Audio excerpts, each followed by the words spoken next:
क्या 37 सांसद छोड़ेंगे पीएम मोदी का साथ? एनडीए में दरार पड़ गया है, क्योंकि यह बात बार बार कही जा रही है। अभी कुछ कहना तो जरा जल्दबाजी होगा, लेकिन नायडू, नीतीश और सिंधे घर वापसी करने जा रहे हैं। इस तरह की चर्चा चल रही है कि सब कुछ तय, सिर्फ ऐलान करना बाकी है। लेकिन जब तक चले न जाए कैसे कह सकते हैं, कैसे विश्वास करें? क्योंकि एकनाथ शिंदे पहले भी कहे थे कि हम एनडीए में रहना है या नहीं रहना है, हम सोच के बताएंगे, लेकिन इसके अलावा उनके पास और कोई रास्ता भी नहीं है। और यह बात तय मानी जा रही है कि सब कुछ हो चुका है, सिर्फ ऐलान करना बाकी है। वह ऐलान कब होता है ये देखना। चंद्रबाबू नायडू ने चुप्पी मार ली है और बहुत अब असमंजस वाली परिस्थिति में है। चंद्रबाबू नायडू इतना असमंजस में है कि अब मोदी के साथ इस हालात में अगर रहे और सरकार फेल हो गई, अब आरबीआई ने भी अलर्ट जारी कर दिया कि आप तैयार रहिए, बहुत बड़े संकट आने वाला है। वह कौन सा संकट है, कोई बता रहा है क्या? कौन सा संकट है? लेकिन राहुल गांधी ने कहा आर्थिक संकट, यानी कि बेकाबू महंगाई, बेइंतहा बेरोजगारी। अब आपके पास रोजगार रहेंगे नहीं, सामान कीमतें महंगी हो जाएंगी, आपके खरीदने का बस नहीं रहेगा। आपके जो कौड़ी थोड़ी बहुत जमीनें जो रहेंगी वह भी आप बेचेंगे। वह सामान जो रोज इस्तेमाल में नहीं आता, आप सोचेंगे चलो रोज इस्तेमाल में नहीं आता, इसको बेच देते हैं, घर खर्चा चलेगा, वह सब बेचेंगे आप। उसके बाद आपकी हालत क्या होगी? गरीब। उसी कहते हैं ना, जिसके पास कुछ नहीं है गरीब है। वह जो सम्मान है उसका, उस सम्मान को भी उसे ताक में रखना पड़ेगा। इसे कहते हैं बहुत बड़ी आपदा। अब आरबीआई ने इस बात का कहा, तो चंद्रबाबू नायडू भी चिंतित है कि इस सरकार का हम हिस्सा है और ऐसे ही चलता रहा अगर, तो फिर हम अपने वोटर्स को क्या जवाब देंगे और भविष्य क्या है? तब तो विपक्षी पार्टियां कहेंगी नहीं, इस हालत की जिम्मेदारी ये भी किए थे। तो 16 सांसद हैं। पवन कल्याण जब से टीवीके के विजय थलापति तमिलनाडु के सीएम बने हैं, पवन कल्याण बेचारे बहुत जलभून रहे हैं। अभिनेता ये भी है, अभिनेता वो भी है। डिप्टी सीएम है पवन कल्याण, चंद्रबाबू नायडू को समर्थन दे रहे हैं 20 विधायकों का, और 2 सांसदों का नरेंद्र मोदी को समर्थन दे रहे हैं। ऐसे में पवन कल्याण के लोग जो हैं कार्यकर्ता, वो कह रहे हैं कि भैया आप तो नायडू और मोदी दोनों का साथ छोड़ो अगर आपको अपनी पार्टी चलानी है तो, अन्यथा आप तो पार्टी आपकी खत्म हो जाएगी।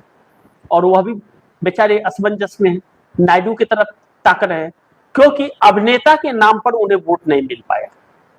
लोगों ने वह स्वीकृति नहीं दी जो स्वीकृति विजय थलापति को दी। तो फर्क तो होगा कुछ जरूर।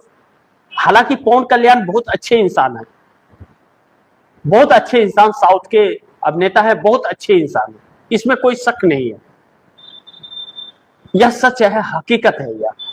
लेकिन राजनीति के तौर पर उन्हें स्वीकार अभी तक उस स्तर पर नहीं किया गया। कुछ स्वीकृति हुई है, जो 20 विधायक चुन करके आए, 2 सांसद भी आ गए, लेकिन वह स्वीकृति नहीं मिली जो विजय थलापति को मिली। ऐसे में वह भी प्रेशर में है, तो वह भी।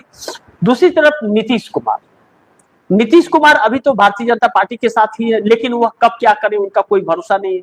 अभी तक तो उथल पुथल सी परिस्थिति नहीं है, लेकिन एक्शन में है, अलग अलग तरीके अपना रहे हुआ, और सरकार के रिपोर्ट कार्ड पर बहुत ध्यान है, इसलिए चर्चा उनकी भी। और ललन सिंह के एक बयान ने झकझोर दिया कि भाजपा गलतफहमी में ना रहे, यह ध्यान रखे कि हमारे समर्थन से राज्य में और केंद्र में दोनों में सरकार चल रही है।